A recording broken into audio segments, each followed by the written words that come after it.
Hey guys, good morning. এখন আমি আছি শিলিগুড়ি বাস স্ট্যান্ড, NBSTC বাস স্ট্যান্ডে। তো দেখতে পাচ্ছ এটা হচ্ছে দার্জিলিং যাওয়ার বাস। এই বাসটা শিলিগুড়ি বাস স্ট্যান্ড থেকে ছাড়ে, এটা যাবে ডাইরেক্ট দার্জিলিং।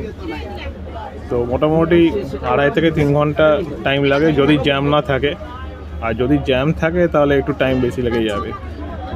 তো তোমরা যারা বাসে ট্রাভেল করতে চাইছো এখানে আসবে, বাসের টিকিট কাউন্টার আছে। এখন 8 নাম্বার 8 নাম্বার বাস না, কাউন্টার নাম্বার 8, কাউন্টার নাম্বার 8 থেকে বাসের টিকিট দেওয়া হচ্ছে। ভাড়া হচ্ছে 115 টাকা। কত বলো ভাড়া? 105 টাকা ভাড়া হচ্ছে, 105 টাকা। তো আমি যাচ্ছি, আমার সঙ্গে আমার টিনটিন, আমার ফ্যামিলি যাচ্ছে, দেখে নিয়ে যাচ্ছ।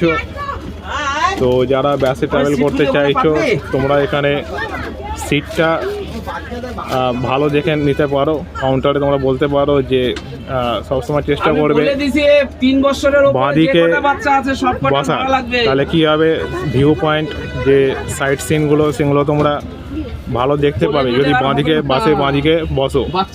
আর ডান দিকে বসলে অতটা ভিউ পয়েন্ট পাওয়া যায় না। তো এখন বাস ছাড়ার টাইম হয়ে গেছে, এই এখন আমার বাস ছেড়ে দেবে। হ্যাপি জার্নি, গিয়ে দার্জিলিং গিয়ে কথা হবে তোমাদের সাথে।